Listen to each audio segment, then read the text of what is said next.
2025ஆம் ஆண்டு ITEC தினத்தில் மேம்படுத்தப்பட்ட திறன் மேம்பாடு மற்றும் திறன் மேம்பாட்டிற்கான உறுதிப்பாட்டை இந்தியாவும் இலங்கையும் மீண்டும் உறுதிப்படுத்தியுள்ளதாக இந்திய தூதரகம் விடுத்துள்ள செய்திக்கு குறிப்பில் தெரிவிக்கப்பட்டுள்ளது. குறித்த செய்திக்குறிப்பில் மேலும் இந்திய தொழில்நுட்ப மற்றும் பொருளாதார ஒத்துழைப்பு திட்டத்தின் கீழ் திறன் மேம்பாடு மற்றும் மனிதவள மேம்பாட்டில் இந்தியாவிற்கும் இலங்கைக்கும் இடையிலான வலுவான மற்றும் நீண்டகால கூட்டாண்மையை மீண்டும் உறுதிப்படுத்தும் வகையில் கொழும்பிலுள்ள இந்திய உயர்ஸ்தானிகர் ஆலயம் 2025ஆம் ஆண்டு பிப்ரவரி 18ஆம் தேதி ITEC தினத்தை கொண்டாடியது. இந்த நிகழ்வில் இலங்கைக்கான இந்திய உயர்ஸ்தானிகர் சந்தோஷ் ஜா மற்றும் கல்வி மற்றும் உயர்கல்வி மற்றும் தொழிற்கல்வி அமைச்சகத்தின் தொழிற்கல்வி துணை அமைச்சர் நளின் ஹேவகே ஆகியோர் தலைமை விருந்தினராக கலந்து கொண்டனர்.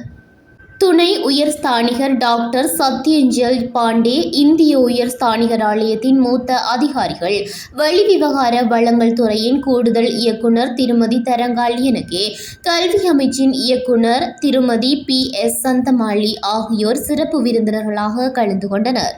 இந்த விழாவில் இலங்கை முழுவதும் பல்வேறு துறைகளைச் சேர்ந்த 200க்கும் மேற்பட்ட ITEC முன்னாள் மாணவர்கள் பங்கேற்றனர். தனது உரையில் ITEC திட்டத்தின் மூலம் இலங்கைக்கு இந்தியா தொடர்ந்து அளித்து வரும் ஆதரவை நளின் ஹேவகே பாராட்டினார்.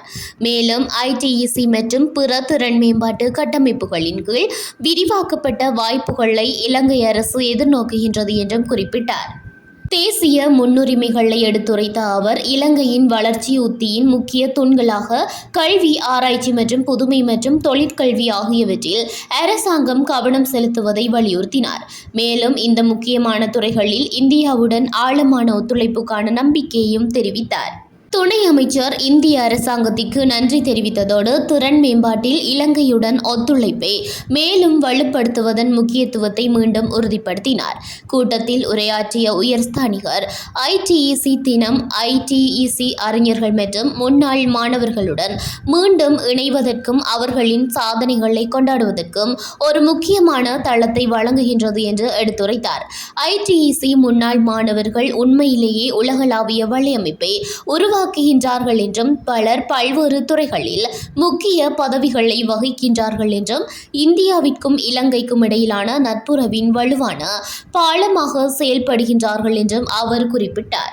மேலும் செயற்கை நுண்ணறிவு, சைபர் தொழில்நுட்பங்கள், டிஜிட்டல் நிர்வாகம், வளர்ந்து வரும் தொழில்நுட்பங்கள், நிதி, வங்கி, பொது நிர்வாகம், காலநிலை மாற்றம் மற்றும் அறிவியல் களங்கள் உள்ளிட்ட ITEC-யின் கீழ் வழங்கப்படும் பல மேம்பட்ட பயிற்சி திட்டங்கள் பல ஐரோப்பிய நாடுகளில் வழங்கப்படும் அதிக விலை கொண்ட படிப்புகளுக்கு இணையாக உள்ளன என்பதை அவர் அடிக்கோடிட்டு காட்டினார். ITEC மூலம் இந்தியா இத்தகைய உயர்தர பயிற்சியை இலங்கை போன்ற கூட்டாளி நாடுகளுக்கு முழுமையாக நிதி அளிக்கப்பட்ட அடிப்படையில் அணுக வைக்கின்றது. இந்திய உயர்ஸ்தானிகர் மேதகு சந்தோஷ் ஜா ஏப்ரல் 2025ஆம் ஆண்டில் இலங்கைக்கு விஜயம் செய்தபோது இந்திய பிரதமர் ஸ்ரீ நரேந்திர மோடி வெளியிட்ட அறிவிப்பை மேலும் எடுத்துரைத்தார்.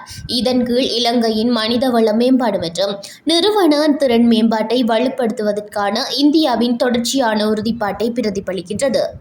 ITEC திட்டங்கள் இலங்கையின் தற்போதைய வளர்ச்சி முன்னுரிமைகளுடன் நெருக்கமாக ஒத்துப்போகின்றன மற்றும் நிர்வாக அமைப்புகள், நிறுவன செயல்திறன், டிஜிட்டல் மாற்றம் மற்றும் பொருளாதார மீள்தன்மை ஆகியவற்றை வலுப்படுத்துவதற்கு அர்த்தமுள்ள வகையில் பங்களிக்கின்றன.